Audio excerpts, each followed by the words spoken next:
Buenas tardes a los seguidores del canal. Vamos a ver otro video.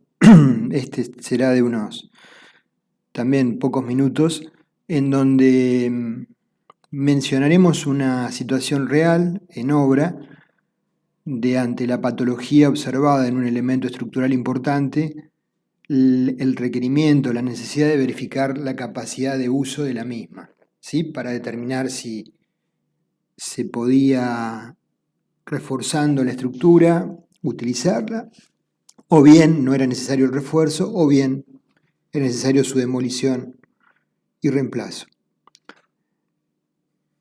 En la previa vamos a hacer algunos comentarios muy cortitos sobre los ensayos de carga sobre estructuras. Cuando planteamos un ensayo de carga sobre estructuras, la primera pregunta que uno se haría es ¿qué es lo que pretendemos evaluar?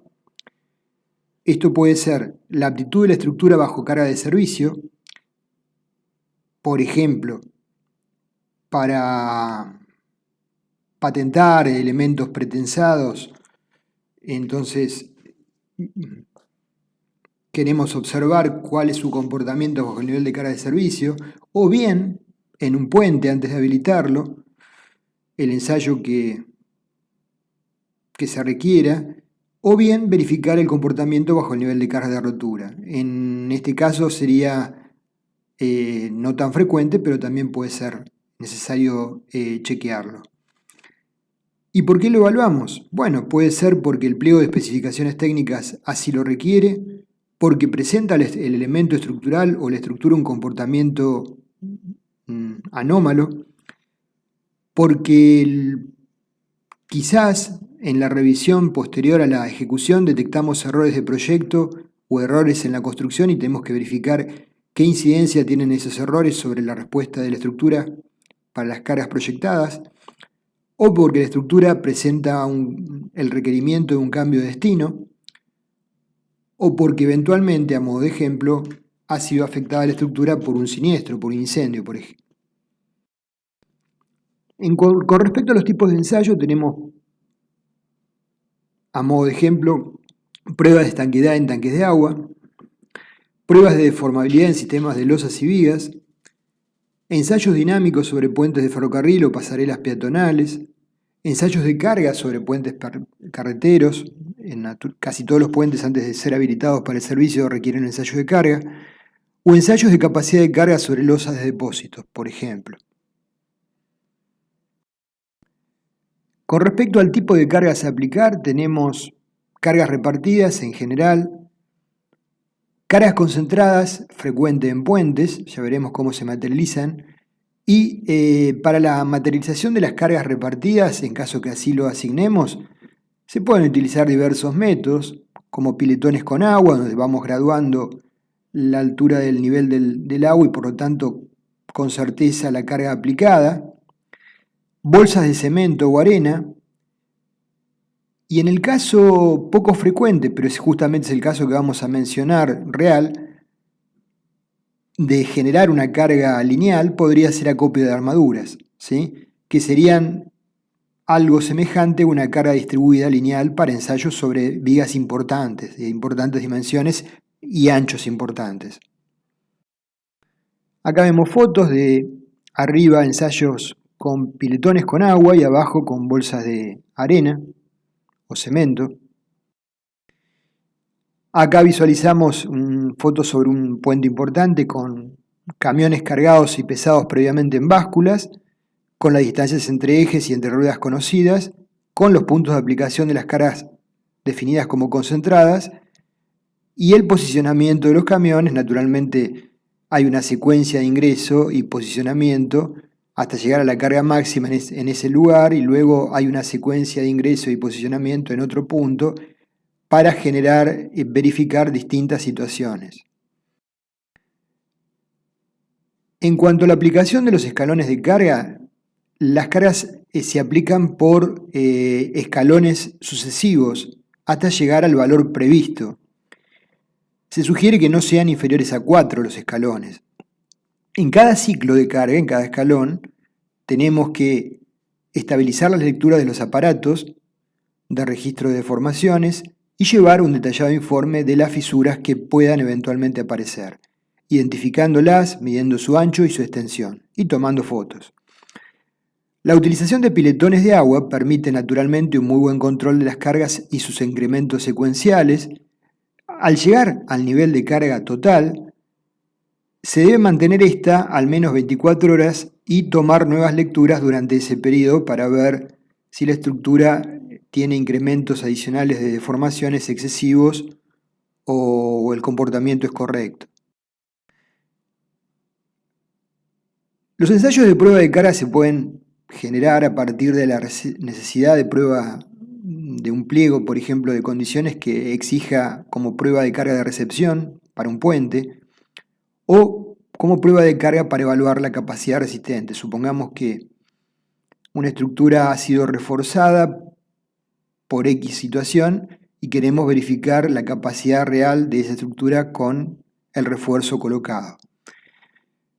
Como prueba de carga de recepción, tiene por fin verificar el correcto funcionamiento de la estructura bajo el nivel de cargas de servicio. En general, utilizamos entre un 80 y 85% del máximo nivel de cargas de servicio, y las flechas medidas no deberían superar en más de un 15% las definidas previamente antes de generar el ensayo de carga, las previstas. El requerimiento de la documentación a preparar de las pruebas de carga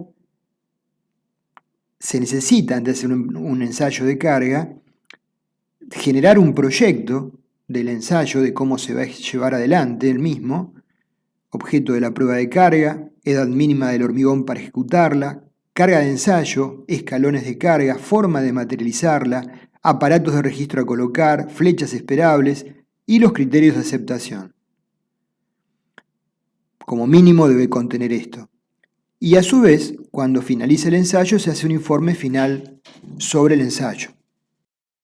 El informe final tendrá la certificación de que las condiciones del ensayo se desarrollaron conforme a lo previsto, la descripción del estado de la estructura previo al ensayo, el registro de los diferentes valores obtenidos durante el ensayo, los valores registrados de las deformaciones para los distintos escalones de carga, un informe sobre tipo y dimensiones de fisuras que se detectaron, registro de ambiente de temperaturas y humedad, fotos previas y posteriores al ensayo de las zonas a estudiar de la estructura, las zonas que nos interesa estudiar, y el cumplimiento de los criterios de aceptación o rechazo según los valores y comportamiento observado. Cabe mencionar que las pruebas de carga se realizan solo para comprobar la capacidad de elementos que tengan un comportamiento dúctil, ¿sí? En general solicitados a flexión. No son adecuadas para verificar comportamiento frente a fallas frágiles como el corte, el punzonado o compresión, fallas que no tienen aviso. De resultar la prueba de carga para evaluar la capacidad resistente no satisfactoria, ello puede implicar mayores estudios para ampliar el conocimiento de la estructura, sugerencias sobre un refuerzo localizado o generalizado en el caso que no se haya hecho el mismo, sugerencia de limitar la capacidad de uso o de las cargas que podemos aplicar sobre la estructura, supongamos un depósito, o combinación de refuerzo y limitación de cargas a aplicar, ¿sí? Puede ser ambas juntas. Eventualmente, si el resultado es muy negativo, la sugerencia de una demolición parcial de la misma o la sugerencia de una demolición total de la misma cuando, evaluando costos, se analiza que no tiene sentido la inversión de tratar de volverla a su estado de proyecto. Ahora vamos a mencionar brevemente una experiencia de obra. Estábamos en el proceso de hormigonado en una sala de depósito, una sala aledaña al vertedero, donde se depositaban unas ataguías de cierre temporal de los vanos del vertedero para reparación de las compuertas radiales del mismo. En la zona de trabajo era en el cuerpo de margen izquierda, visto desde aguas abajo hacia aguas arriba. Era una zona de estructura de hormigón armado, la losa y la viga, y hormigón masivo los laterales. Primero se iban levantando esos tabiques laterales con grandes volúmenes de hormigón y luego se iban hormigonando las vigas soporte y las losas. Podíamos desde un punto de vista razonable pensar en forma al elemento en sí mismo que vamos a estudiar como un pórtico. En la etapa de hormigonado, bajo la viga y losa, fundamentalmente se colocaban estructuras tubulares para soportar el encofrado, y cuando se desapuntala, naturalmente solo actúa el peso propio. La sección es importante y el peso propio también es relevante, pero no lo es frente a la sobrecarga de uso. Las recatas de cierre para reparaciones o para mantenimiento se ubicaban en esta zona que marqué en rojo, ¿sí? Se iban colocando una sobre otra, desde un puente grúa que funcionaba sobre los elementos superiores. Un esquema estructural entonces muy básico es el que les planteo acá. Dos elementos serían los muros y la viga, que era una viga de un ancho relevante y una altura también importante. En una inspección de rutina durante el proceso constructivo, estábamos realizando el curado húmedo de la losa superior y se visualiza en el nivel inferior la caída de agua. Observando de dónde provenía, vemos que hay una fisura con un espesor relevante, importante y vertical en una zona poco probable de que apareciese la misma, ya vamos a ver por qué decimos esto, pocas horas luego de hormigonado, unas 48 horas de hormigonado. Entonces, la fisura era vertical, aparecía cercana a uno de sus apoyos, cruzaba desde la cara inferior hasta la cara superior ese elemento de sección tan relevante de hormigón, que tenía una cantidad de armadura inferior y superior de 25 milímetros, barras de 25 milímetros en varias capas, en la cara superior y en la cara inferior. Y la cruzaba como si dichas barras no estuvieran presentes. La luz de la viga era cercana a los 12 metros, ¿sí? Y este sería un esquema.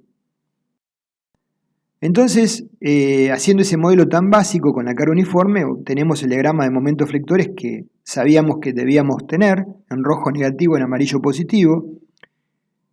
La viga fue apuntalada con torres tubulares. La altura de la viga, para que tengan una idea de dimensiones, está en el orden del 1,60 m. Y la fisura aparece en zonas muy cercanas al punto de momento flexor nulo, ¿sí? Donde cambia de signo el momento flexor.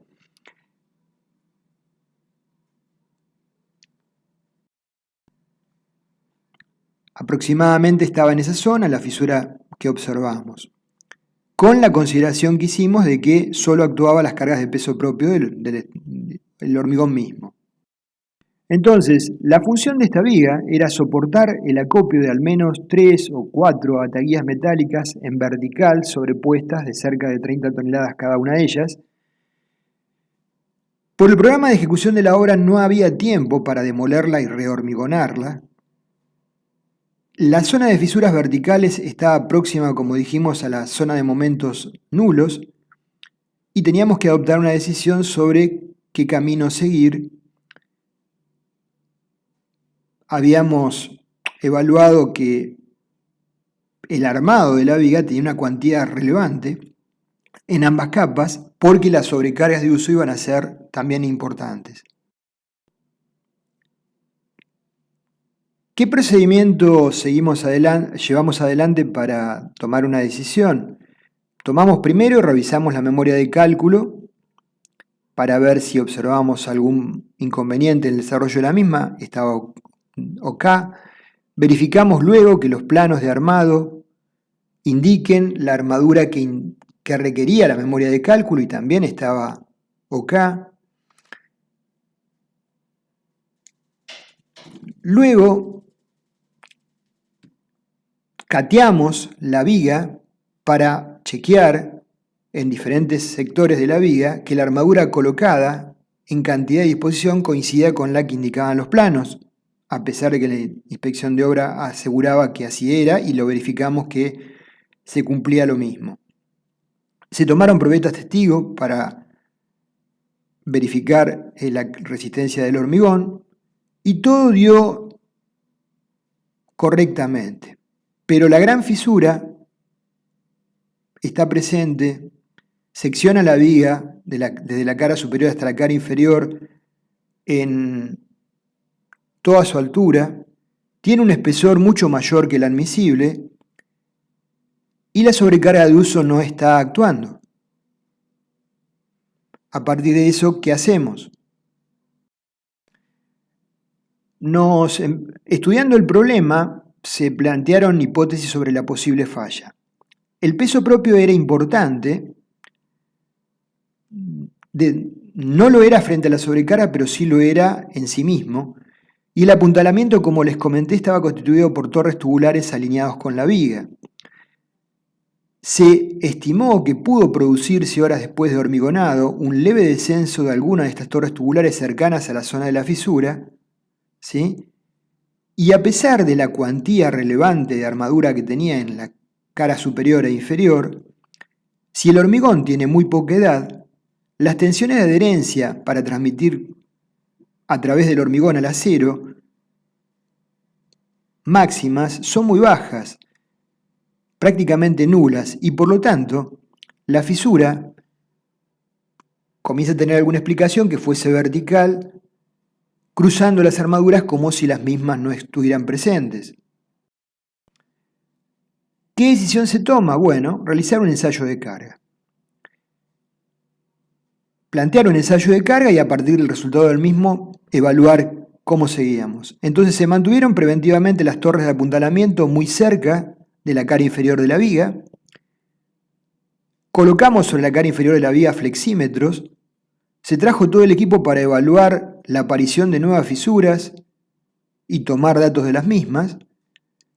Y entonces surgió la duda de cómo materializar la sobrecarga al 100% de las ataguías, dado que esta viga era...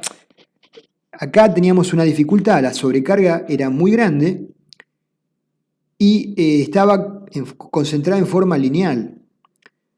La viga no recuerdo exacto el ancho que tenía, pero quizás estaba en el orden de más de 1,5 metros. Entonces, la misma empresa contratista propuso usar fajos de armadura de 32 milímetros, nervurada de acero, previamente pesadas en báscula cada uno de ellos, ir colocándolos sobre la viga por etapas, monitoreándola como mencionamos al principio, y evaluando la respuesta. Así se llevó adelante el ensayo, la conclusión fue que la respuesta fue satisfactoria, por tanto se asumió que la hipótesis era correcta y se procedió a reparar las fisuras, inyectándolas. Luego de la inyección de fisuras se continuó con las tareas, se continuó con la ejecución de la obra y se habilitó en su momento la viga para cumplir con su fin sin ningún tipo de inconvenientes. Bueno, esta historia simple de un ensayo de carga real frente a una aparente patología es solo una forma de presentar un aspecto práctico de un ensayo de carga. Nos vemos en el próximo.